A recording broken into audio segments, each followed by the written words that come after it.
Changes and additions I would love to see in Genshin. Let's get into it. A mark to delete feature on artifacts. We already have the lock feature. The mark is visibly useless to me. It automatically locks it after you mark. It's not needed. Look at this thing. Disgusting. I would love to mark to delete it so I know it can go. An actual locking on and or targeting system. I want to hit this enemy right in front of me. I am not looking at you. I'm looking at the guy in front of me. I want to hit this guy right in front of me. Why did I go? I thought I would go to the left. I went to the right. How helpful a targeting system would be, especially in endgame content. It is very annoying when you're trying to hit a boss or hit a specific things and then you just swing in a completely different direction that you really don't want to be in, especially when a lot of things are timed. It would be great. A resin storage seems like a necessity at this point, or at least an easy picking for a quality of life addition. Because wow, why don't we have it at this point? You don't want to play every day or you just don't have the time every day. At least that resin will not be wasted. It will overflow and you can use it later. Replenishment. If I'm correct, 200 resin now takes what? 26 hours? That is over a full day. That's a bit ridiculous now. Still 8 minutes for one. Drop this down to what, 6 minutes? Or at least drop it down to 200, you know, in less than 24 hours. Because why? And at this point, increase the cap again. A higher weekly boss tier to match the current world bosses that we have, as well as the general world level. World level 9 is the max you can go up to now, but it seems the weekly bosses are still stuck in the max of world level 8 territory. They can only be done at 90 max. It would be great to have that pushed up to 100 for, you know, the people who have been around for so long and would love that extra little challenge. It's not necessary. You don't have to touch it. Talking about all those people who are already complaining in the comments. It's just for the added challenge and also the added rewards, because 2 weekly mats a week with only a small chance of 3 with the inability to farm one boss multiple times is a bit much. It can take, what, over a month, almost 2 months to level one character to, what, 2 level 10 talents? I remember leveling my Wika back in January. It took at least 7 weeks for 2 crowns, maybe even 1 crown and still another 9 talent. This would be great for a guaranteed 3. I'm sure we all know about the whole Stellar Fortuna, but what would be cool is to be able to get this material a different way other than needing to pull a limited 5-star banner after C7, who basically no one is going to do. You're going to want to rather horizontally or vertically invest more. You're not going to pull on a limited character again once they're already max cons. Other than that, standards, you just have to be patient and lose, or, you know, pull on a standard banner, which still barely has any standard pulls. That's for a point coming up in a bit. Since we have so many 4 stars, why don't we allow 4 stars to also give some Masterless Stellar Fortuna? It would be pretty cool and also show a bit of good faith. 4 star, you can get them pretty often, with 3 being offered on a phase, a banner at any time. Now, what I would propose, you would get something like a Masterless Stellar Fortuna fragment from pulling a 4 star that is already above C6. Say you get 3 fragments, you can then craft a Masterless Stellar Fortuna 5-star variant. And hey, there's your 95 character. And to make it seem more alright, you would need 9 to get to 100, since you need 2 Fortuna to get to 100 after 95. So 9 fragments. Sounds, you know, pretty reasonable to me. No, just me. It's already a holy whale oriented system and maybe mid-dolphin oriented. Definitely not free to play or low spender friendly. They will never see the light of this Fortuna. It would be nice to see that light. Again, it's not fully necessary since it really doesn't do too much, but it's something. It's cool maybe to see a level 100 character of a character that you love. And you know, for me at least, I like to think, hey, you're cool, you deserve it. Everyone knows we have plenty of endgame modes at this point: Spiral, Imaginarium, and now Stygian. The one thing that they all share in similarity is they are all rotating modes. You got Spiral and Imaginarium monthly. You got Stygian, it's cycle of the bosses and general rewards, a version. If you've played other similar games like HSR, ZZZ, or even Wuwa, you know there is a weekly mode that offers a small amount of pool rewards, maybe even a standard pool and general XP stuff. I would love Genshin to also have a weekly rotating mode. It would be something to do on a weekly reset besides just doing your weekly bosses, your battle pass, and then something that can have difficulty. There can be rewards tied to increasing difficulty. Just something cool would be great. And it would also offer some possible standard pools, which rolls right into my next point. Standard pools. Unless you were getting brand new characters, basically every version, to level up to the 70 with an 80 cap, you will not get any standards. There are 3 standards from leveling up a character. Other than that, where do they come from?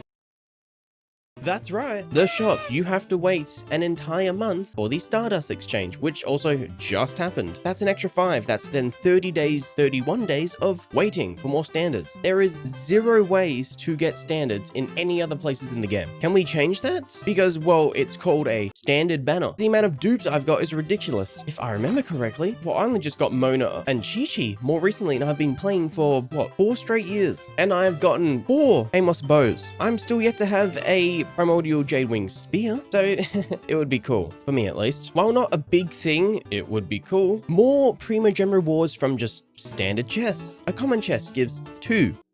Kind of a slap in the face sometimes. It would be great to see those rewards increase, such as common to 5, exquisite to 10, precious to 15, or maybe 20 is pushing it, but then luxurious definitely to 20 or even more on a standard occurrence, because they're big chests and they deserve more than 10. Would be nice. Don't need to be stingy. We already get low Primogem rewards in every version, but that's a whole other story. I'm sure everyone has thought about this at least once in the past day if you've played Genshin. Proper lip sync what the character is saying in every other language besides just CN. It would be great to see it again. It does ruin the immersion a bit. I personally play in English. I'm literally speaking English at this current moment. It would be great to see the lip sync return since it has been gone ever since we left, what, original Leeway? I kind of miss it, not gonna lie. It would bring everything together. Since Noncry is already doing phenomenal with the story, it would just add that extra layer of immersion and awesomeness, for lack of a better term.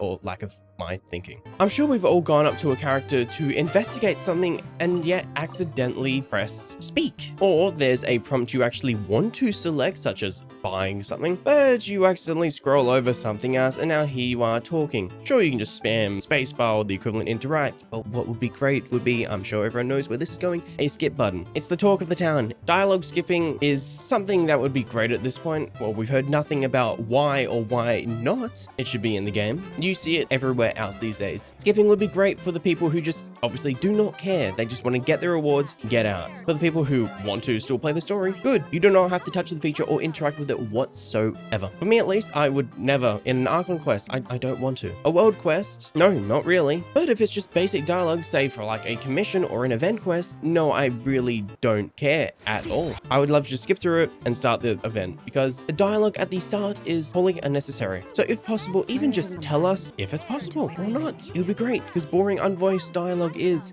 well, boring. When a character is doing an action of sorts, or like an animation, moving their hands, blah, blah, blah, you get the point. Prompts appear in the dialogue to like immediately skip it. Or if they're doing some sort of animation, you have to wait. It would be great to, you know, improve the consistency and you can just keep skipping the dialogue. Keep spamming spacebar instead of having to wait for like the traveler to stare at Paimon until you can finally skip the dialogue. Why do we have that inconsistency? Because, you know, pretty annoying. Just let me spam spacebar and be done with it. You're not giving us a skip button, so at least let us keep skipping without having to stop. I'm trying to just skip and forget to breathe. What would be cool is to see another double drops event per patch. Since we only get 1 in Genshin, thankfully we can get artifact double drops now. That's a thing that was finally added more recently. But then that's it. That's all. And if it's, say, a ley line double drop, well, it feels pretty useless. Or just combine the ley line double drop with one of the others. Like the talent books got combined with the weapon mats. Those now double drop as well, the weapon mats. So maybe combine the leyline blossoms with now the artifacts, then you can make a choice. Player agency is something great. Being able to give us the choice is always nice. It makes us feel in control. I'm sure we've all thought about it a million times now, buffing old characters, because wow, some things are pretty useless on a lot of characters. Most old characters are eclipsed by the more recent characters and their unbelievable power, especially ones from nations that have specific new abilities, like the lunar abilities, like Mr. Lampboy here. Something I like to always keep remembering when thinking about this, passive talents even like this. Look at Fischl's passive talent. Year 1. I wouldn't even think I would be using her as a main DPS in year 1. I mean, she probably would have done well, Oz, off-field, but I don't think I would have ever have been taking the time to use a fully charged aim shot at Oz to unleash some AoE electro damage. I would probably be using one of the DPS characters, like D-Luke would have been a main DPS to use instead of that.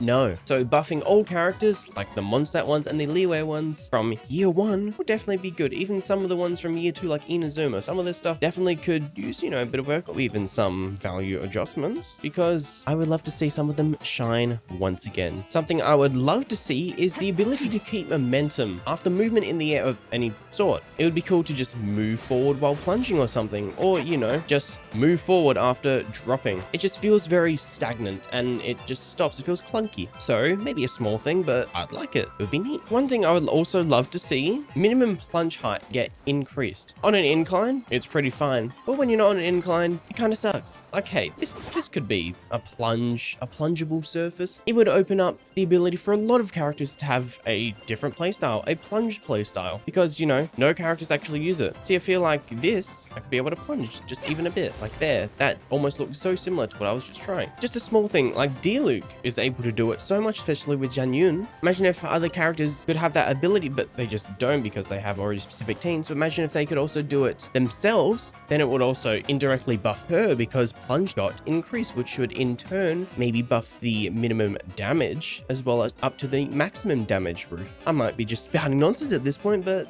small things. It also make the characters just feel more free. A smaller thing, but it would be neat. Now this already happened in Act 1 especially. Traveler got how many voice lines? It was awesome, especially in Traveler and Lamine moment. It made sense. Ether or Lamine needed a voice, so they spoke and it was great. Act 2 also, yeah. Act 3 felt like we went back to pre-Nodcry state. Remember, Ether was a one-liner, but he was explaining things he learned and then he didn't speak again. Kind of sad. Traveler spoke in the Rivera fight. That was good. Actually felt like they were involved instead of just on the sidelines. But please, Hoyo, keep it up. Let them have more lines. It's awesome. At least let them have their voice heard in their inner monologue when they're speaking just to themselves. So, it feels like they're actually speaking to themselves and I'm not speaking in their mind. I'm out here. I'm just enjoying myself. That's all. Let them have their moments. They really deserve it, especially in this year already with how strong the story is. And also in addition to that, let them show more strength in their cutscenes. Again, it's been quite good. They actually have been using their elements. They used Geo in Act 3 when escaping with Columbina from the other realm. It was cool. Let them do more of that. It's awesome. Switch to elements at will. That would be awesome. Just an element wheel for them. They deserve it after what? We have 6 of the 7 elements now, and who knows if there's maybe some moon-like power coming, potentially? Who knows? It would be awesome. Awesome? It would be awesome. Maybe when we get to, don't yawn, maybe when we finally get to Schnez in, what, under a year's time, and we get Cryo, maybe by then we'll finally have the ability to switch elements at will. Or maybe when we go further to whatever the Carnaria chapter is, and maybe we get some light or abyss power, maybe then it'll happen. Please, happen soon. That would be awesome. If I did this last week, I would have been able to actually show, well, on a non-Sunday day, that everything was available on other days but Sunday. The first week after a phase begins, daily lockouts are removed. Awesome. It's for the first week. So it's only for 2 of the 6 weeks. You've shown it's possible now. Make it possible permanently on every day, on every week, because we are not in COVID times anymore in the lockdown period. It is annoying to come on to the game one day. Oh, I want to build them. Oh no, I can't build them. What do I do? I'm just stuck here twiddling my thumbs, unable to do anything but stare at the screen and then have flashbacks to pain and suffering. It's time. We're 5 years later. Let's just get rid of them completely. We don't need them anymore. A small thing that I would personally love to see, an overhaul of character portraits, since they, just look like frontal mugshots. It'd be awesome to actually see their splash arts. It's just the face. Even in game, the side profile. Maybe not as bad, but it'd be cool to actually see some of their face. Again, small thing, but I'd love it. The flagship event isn't here till, well, some days later, but permanent flagship events that go into a little permanent folder where we can replay them whenever we want with standard rewards. The limited rewards are obvious. Let them go. We've seen it in all the other games. Let us replay the bigger events because they, especially in Genshin, they've had a lot of lore in them, like the Inazuma ones. We always get little snippets of lore. Lantern Rat's so cool. It's gone every year. There's only been one that we can replay, and that was in an Archon quest. Last year's one with Hu Tao. Never be able to play that again. Gone forever. Reduced to atoms. Dust. Let us replay these important stories and just these cool ones. The mini ones don't matter, but the flagship ones do matter. Again, they have lore in them. They're just cool in general. They have voices. Please. 5 years now. And here's a question I would love to know the answer to. Hoyo, could someone answer it eventually? Why do we have to read party info? It doesn't happen anywhere else. Why do we have to read it? Especially when one little movement stops it completely. Even a button press. Pressing a different button and it's interrupted. Wow, that brought up that instantly. Pressing my alt didn't alt. Why? Probably, yes, a more technical thing, but maybe just a reason why. Probably we'll never get a reason, but it would be neat. And here's just something I thought of on the spot. Being able to zoom out on the map fully. Being able to see the entirety of Teyvat.